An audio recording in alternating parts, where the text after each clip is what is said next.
તો બીજી તરફ આપણે વાત કરીએ તો વડોદરા મહાનગરપાલિકાના ઇલેક્શન વોર્ડ નંબર 8 માં આવેલી Laxmidham society, Namrata society, Parisima society, Amar park, Kunj residency, Jagannathpuram society, Kashi Vishwanath society અને સરસ્વતી સોસાયટી, ઉમિયાનગર સોસાયટીની બાજુમાંથી જે નર્મદાની કેનાલ પસાર થઈ રહ્યું છે, કેનાલની બાજુમાં આવેલા ઓવરફ્લો થતા બારે માસ ગટરના પાણીથી ગંદકીનું સામ્રાજ્ય ફેલાયું છે।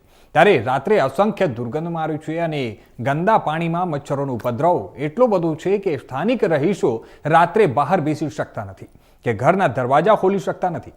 ચારે બાજુ ગંદકીનું સામ્રાજ્ય ફેલાયેલું છે।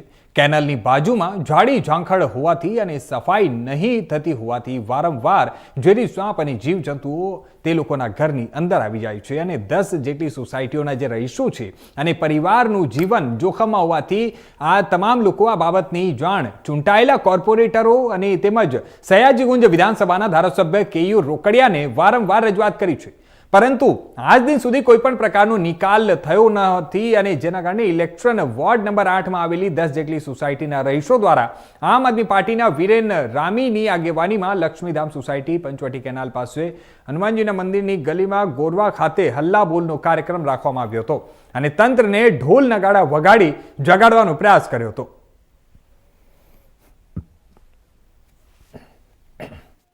जगन्नाथपुरम है, लक्ष्मीधाम है, 15 सोसायटी है।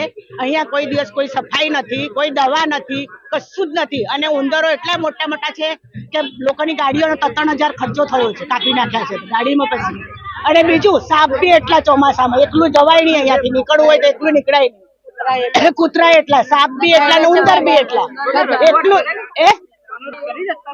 કેટલીએ કરી કૂતરું એક પકડે 10 મૂકી જાય છે, આવે છે ટેમ્પો છૂટો મૂકે છે, એક પકડે ને હા અને લાકડી વગર તો અમારી ક્યાંય નહીં જવાય અને એકલું પણ નથી નીકળાતું। તો બંને પગે કૂતરા કર્યા અમને તો બંને રેખાય બેન જો વડોદરા સ્માર્ટ સિટી તરીકે ઓળખાઈને આપી છે ત્યારે આ વહીવટી વોર્ડ નંબર 8 અને અહીંના ધારાસભ્ય એ કોર્પોરેટર પણ છે, પણ નથી ધારાસભ્ય કોઈ દિવસ દેખાતા, નથી કોર્પોરેટરો દેખાતા।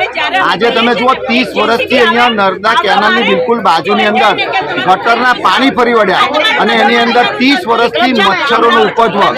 તમે જુઓ કે 30 વર્ષથી અહીંયા સાપ નીકળે, અહીંના લોકોનું રહેવાનું જીવન જીવવું મુશ્કેલ થઈ ગયું છે। ત્યારે આજે અહીંના સ્થાનિક લોકો પોતે જાતે સ્વયંભૂ ઢોલ નગારા વગાડી આ તંત્રને જગાડવાનો પ્રયત્ન કરે છે કે વહેલામાં વહેલી તકે જાગી જાઓ, જો નહીં જાગો તો હવે જનતાનો આત્મા જાગી ગયો છે અને તમને ખુરશીથી ઘરે બેસાડવા વાર નહીં લાગે સાહેબ। એટલે આજે કઈ રીતેનો વિરોધ, જે રીતે આ કેનાલ શુદ્ધ કરવાની વાત છે, બીજું બધું કોર્પોરેટર ધારાસભ્ય આવતા નથી, શું કહેશો તમે જો 30 વર્ષ થઈ ગયા, ચૂંટણીનો સમય આવે ધારાસભ્ય દેખાય, ચૂંટણીનો સમય આવે કોર્પોરેટરો દેખાય, પણ જ્યારે પ્રજા મુશ્કેલીમાં છે, પ્રજાને સમસ્યા છે, ત્યારે એ લોકો પાસે સમય નથી। એ લોકો એમ કહે છે કે 15,000 મતની જરૂર નથી સાહેબ। આ જો એક ધારાસભ્ય તરીકે કે કોર્પોરેટર તરીકે જો બોલી શકતા હોય તો એ લોકોને એટલું બધું અભિમાન છે, પણ તમે જુઓ કે આ પરિસ્થિતિનું સામાન્યમાં સામાન્ય માણસો દુઃખી છે, આજે દુઃખી છે। જગન્નાથપુરમ છે, લક્ષ્મીધામ છે, 15 સોસાયટી છે। અહિયા કોઈ દિવસ કોઈ સફાઈ નથી, કોઈ દવા